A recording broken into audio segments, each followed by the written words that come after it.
Di manakah surga dan neraka itu berada? Pertanyaan abadi yang menghantui banyak jiwa. Kebanyakan orang meyakini keduanya adalah tempat fisik yang menanti di alam setelah kematian, sebuah taman penuh kenikmatan, atau sebuah jurang penuh siksaan. Namun, bagaimana jika saya katakan bahwa para leluhur kita di tanah Jawa, melalui ngelmu atau ilmu kearifan kuno, telah mengetahui lokasi surga dan neraka yang sesungguhnya, dan lokasi itu ternyata jauh lebih dekat dari yang pernah kita bayangkan. Dalam video ini, kita akan menyelami sebuah percakapan agung antara dua tokoh besar, Ki Semar, sang pamomong jagat, dengan Syekh Siti Jenar, sang pencari kebenaran hakiki. Sebuah dialog yang akan menyingkap bahwa surga dan neraka bukanlah tempat di masa depan, melainkan sebuah keadaan jiwa yang bisa kita ciptakan di sini dan saat ini juga. Hong Wilaheng Rahayu, Rahayu, Rahayu Sagung Dumadi. Assalamualaikum warahmatullahi wabarakatuh. Selamat datang kembali di Raja Mantra. Wadah kita bersama untuk mengkaji warisan adiluhung para leluhur. Bagi para sedulur yang baru pertama kali singgah, silakan tekan tombol subscribe dan nyalakan loncengnya. Mari kita jalin paseduluran dalam melestarikan kearifan Nusantara. Para sedulurku yang budiman, dikisahkan dalam sebuah malam yang diterangi cahaya purnama, Syekh Siti Jenar, seorang sufi yang telah mencapai ilmu tinggi, datang menemui Ki Semar.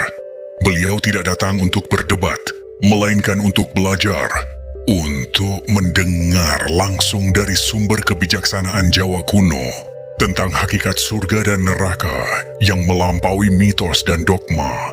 Lalu, dengan senyumnya yang menyimpan ribuan rahasia alam, Ki Semar menjawab pertanyaan abadi itu, sebuah jawaban yang mungkin akan mengguncang pemahaman kita selama ini.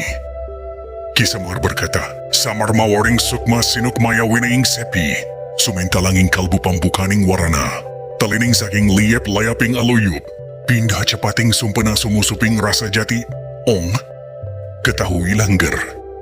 Surga dan neraka bagi kebanyakan orang adalah tempat fisik di alam baka. Namun dalam ilmu sejati, surga dan neraka itu ada di dalam diri kita sendiri. Ya, di dalam diri kita sendiri. Lalu, bagaimana bisa sesuatu yang digambarkan begitu dahsyat dan mengerikan ternyata bersemayam di dalam hati manusia?" Ki Semar melanjutkan penjelasannya. "Surga," kata beliau, "adalah ketika hati kita dipenuhi dengan kedamaian, keikhlasan dan cinta kasih kepada sesama, terutama kepada Gusti Sang Pencipta. Surga adalah ketika kita mampu melepaskan belenggu-belenggu keinginan duniawi, ketika kita sadar bahwa setiap tarikan napas adalah anugerah dan setiap langkah adalah ibadah. Maka pada saat itulah kita sedang berada di dalam surga. Surga bukanlah janji di masa depan, ia adalah keadaan jiwa yang bisa kita capai di sini dan saat ini. Adapun taman yang indah, bidadari, dan sungai madu, itu semua hanyalah simbol, engger. Simbol dari kebahagiaan dan kenikmatan tak terhingga. Namun kenikmatan sejati adalah ketika jiwa kita menyatu dengan Sang Pencipta.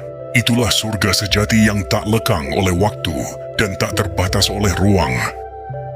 Lalu bagaimana dengan neraka?" "Tepat sekali," kata Ki Semar. "Neraka pun ada di dalam diri kita. Neraka adalah ketika hati kita dipenuhi oleh kebencian, rasa iri dengki, dan keserakahan. Ketika kita terperangkap dalam ego dan angkara murka, ketika kita jauh dari kesadaran akan jati diri, maka pada saat itulah kita sedang berada di dalam neraka. Neraka adalah penderitaan batin yang kita ciptakan sendiri karena ketidakmampuan kita mengendalikan diri dan memahami makna hidup yang sejati. Maka banyak manusia di dunia ini yang sesungguhnya sudah hidup dalam neraka, ciptaan mereka sendiri, terpenjara oleh pikiran dan emosi negatif, terus-menerus mencari kebahagiaan di luar diri, padahal kebahagiaan sejati ada di dalam." Mendengar penjelasan ini, Syekh Siti Jenar teringat akan ajarannya sendiri, yaitu Manunggaling Kaula Gusti. Apakah konsep ini juga bagian dari pemahaman surga dan neraka sejati? Ki Semar membenarkan, manunggaling kaula Gusti bukanlah penyatuan fisik antara hamba dan Tuhan, melainkan penyatuan kesadaran. Ketika kita sadar bahwa kita adalah percikan dari cahaya Gusti, bahwa si Gusti bersemayam di dalam diri kita, maka tidak ada lagi dualitas. Saat itulah kita mencapai puncak makrifat, di mana surga dan neraka menjadi tidak relevan lagi sebagai sebuah tempat, melainkan hanya sebagai keadaan jiwa. Lalu bagaimana dengan dosa? Setiap perbuatan, baik atau buruk, pasti akan kembali kepada pelakunya. Jika seseorang berbuat dosa, ia akan merasakan akibatnya di dunia maupun di akhirat. Namun, neraka yang paling sejati adalah ketika jiwa seseorang terpisah dari Tuhannya. Ketika ia tidak lagi merasakan kehadirannya, itulah penderitaan terbesar. Maka, inti dari segalanya adalah kesadaran dan penyatuan dengan Tuhan. Dalam filosofi Jawa, kita diajarkan untuk senantiasa eling lan waspada, ingat pada diri sejati, ingat pada Tuhan, dan waspada terhadap godaan duniawi. Dengan cara inilah kita bisa menciptakan surga di dalam diri, dimanapun kita berada. Pembicaraan mereka berlanjut ke tingkatan yang lebih tinggi, yaitu tentang ilmu kasampurnan atau ilmu kesempurnaan, puncak dari laku spiritual dalam tradisi Jawa. Ilmu ini mengajarkan bahwa surga dan neraka bukanlah tujuan akhir, melainkan hanyalah konsekuensi dari tingkat kesadaran kita. Seseorang yang telah mencapai tingkat kesadaran tinggi, ia akan paham bahwa segala sesuatu di alam semesta ini adalah perwujudan atau manifestasi dari Tuhan. Ia tidak lagi terikat oleh dualitas surga dan neraka. Karena ia telah melampaui konsep itu, baginya setiap detik adalah surga. Karena ia merasakan kehadiran Tuhan dalam setiap tarikan napasnya. Sebaliknya, mereka yang kesadarannya rendah akan terus terperangkap dalam penderitaan, dalam neraka yang ia ciptakan sendiri. Ilmu kasampurnan inilah kunci untuk membuka gerbang surga di dalam diri. Kunci untuk membebaskan diri dari belenggu ilusi, dari rasa takut akan neraka, dan dari harapan palsu akan surga. Bagi orang awam, jalan menuju kesempurnaan ini bisa dimulai dari hal-hal yang sederhana, berbuat baik kepada sesama, menjaga hati dari kebencian, dan senantiasa bersyukur atas setiap anugerah Tuhan.